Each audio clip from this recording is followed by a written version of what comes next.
เวียงจันทร์ Capital City of ลาวเนาะพี่น้องเวียงจันทร์เป็นเมืองเอกของลาวเนาะ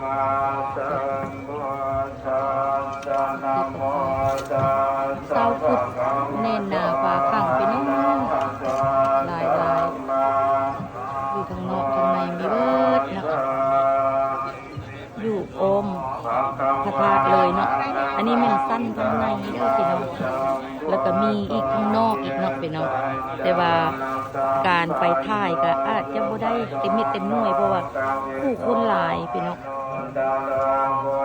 ก็ไปบ่ได้ทั่วๆเนาะพี่น้องได้เก็บเอาภาพบางส่วนเนาะ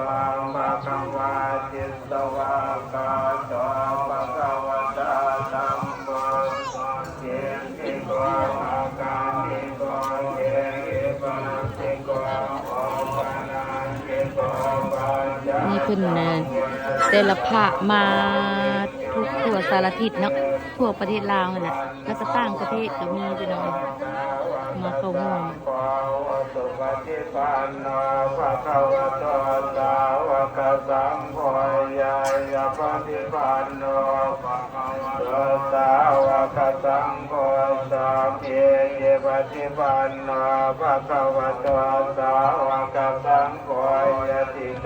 จัตตาลิปุริสาโยกาเนหัสสะปุริสาสายเยสามะขวะโตสาวกสังโฆอาหุนายโยปาหุนายโยทักขินายโย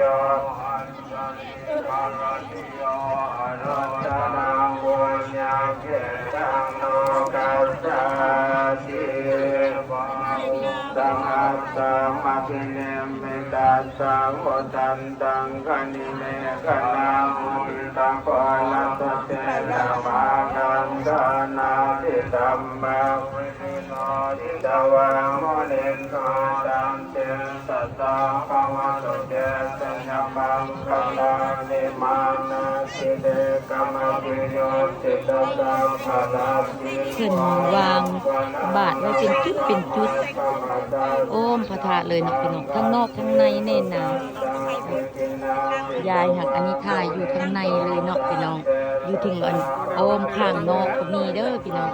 อันนี้อยู่ในวงเวียนใหญ่เลยเนาะพี่น้องแปะกระตูพระธาตุโดยกลุ่มเลยแต่ว่าทางนอกยายก็ออกบ่ได้เพราะว่าแน่นหนาเนาะพี่น้องทางนอกก็มีคือกันมีบาทโอมข้างนอกเด้อพี่น้องยายก็เก็บเอาผ้าแล้วก็